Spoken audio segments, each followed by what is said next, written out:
Pasig City, sigurado may hindi ako naisama sa video top 10 pero mabilisan ko lang ginawa tong video ha, pasensya na dahil bukas walang mag-edit ng video. Siguro natin kaagad number 1, nag-roll out na po ang ating pilot program na social pension para sa bedridden persons with disabilities. Hindi na kailangan na lumapit para humingi ng tulong o pumila sa assistance center natin, kundi matik na, monthly, may matatanggap na konting dagdag tulong pinansyal para sa ating mga kapatid na bedridden. Number 2, bukas na po ulit ang Pasig City Museum. Napakaganda po ng bagong gawang interior nito.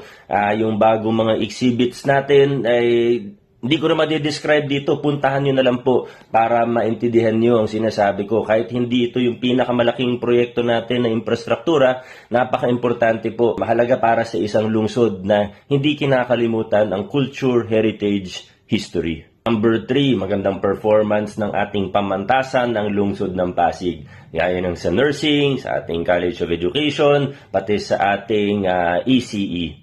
Special mention na rin para sa ating mga programa patungkol sa edukasyon, kagaya ng scholarship program, parami ang bilang ng mga scholar o benepisyaryo, lalo na yung Pag-asa scholarship program natin.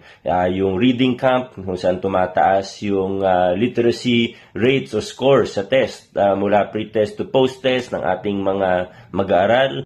Number 4, sa larangan ng sports, napakaganda ng performance ng mga atletang Pasigueño. Batang Pinoy, back-to-back champions po tayo. May mga bonus pa po, may ibang competition, maganda rin ang performance. Pero bonus, nakapag-host pa ang Pasig City ng first ever FIFA Women's Futsal World Cup. Number 5, at ito siguro yung mas political ng konti dito sa ating top 10, ang giting ng Pasig 15-0 sweep noong nakaraang halalan. Naniniwala po ako na ito ay statement nating mga Pasigueño na ayaw na natin dun sa mga lumang kalakaran, ayaw na natin sa traditional politics, at gusto natin dire-diretso tayo tungo sa mabuting pamamahala at makabagong politika. At hindi rin siguro nagkataon na noong nakaraang DILG NCR Urban Exemplar Awards, special mention po ito, kinilala ang ating Sangguniang Panlungsod o City Council bilang Most Improved City Council. Tulong ni Vice Mayor Dodot at ng mga konsehal ng giting ng Pasig, mas umaayos ang proseso natin sa City Council at nagiging mas maganda rin ang output nila. Speaking of the ALG, number 6, noong Subaybayani Awards, nabigyan ng parangal ang ating Mega Dialysis Compound. Dito po sa compound, may Mega Dialysis Center, yung 79 machine dialysis center po natin. Ito daw yung pinakamalaking in terms of operational chairs or machines na dialysis center. Nandito rin po yung medical depot natin at yung bagong inaugurate din na food and water testing laboratory. Nasa compound din pero number 7 na ito ang ating Magokoro Elderly Care Facility na nagsisilbi sa kasalukuyan bilang parang daycare facility para sa mga elderly na walang kasama sa bahay o mga homeless at iba pa. Nabanggit ko na lang din ng senior citizens o elderly, baka hindi pa po alam ng iba na nag-launch din tayo ngayong taon lang din ng bagong programa na health checkup during the birth month free checkup para sa ating mga senior citizens. Pumunta lang po sa pinakamalapit na barangay health center at mag-inquire o magpa-schedule ng checkup. Number 8, inauguration of our new cardiac catheterization lab na state-of-the-art.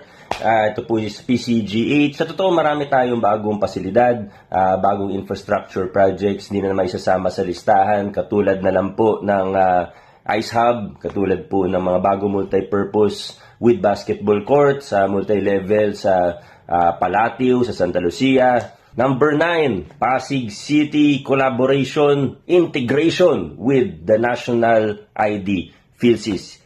Meron naman akong post tungkol dito na mas naipaliwanag siya. Ginamit na rin natin to sa pamaskong handog. Pero ito ay malaking hakbang tungo sa Smart City, tunay na Smart City approach, tungo sa tunay na data-driven governance. And number 10, top 2 ang Pasig City LGU pagdating sa ratio of locally sourced revenues to total current operating income. Ibig sabihin, hindi tayo nakaasa sa budget na mula sa nasyonal at nakatayo tayo sa ating sariling paa. Honorable or special mention din ng ating iba't ibang mga award na nakuha ng iba't ibang departamento ng lungsod. Gaya na lang ng FOI Award mula sa Presidential Communications Office. Hindi ko na rin sinama sa top 10 na listahan na ito ang mga ongoing. Kagaya na lang ng groundbreaking ng new City Hall.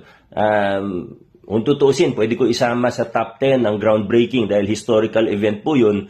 Pero ang hirap pagkasyahin sa top 10 eh. Kaya yung mga ongoing project gaya ng bagong command center, health center sa Isantos at San Jose at marami pa pong iba, hindi na muna natin sinama dito sa listahan. Ayan po mga pasigenyo ang ating top 10 para sa taong 2025 sa ating lungsod Pasig. Sana nag-enjoy po kayo sa ating video. Kung meron akong nakaligtaan, pakilagay na lang po sa comments. Happy New Year! May you have a blessed 2026.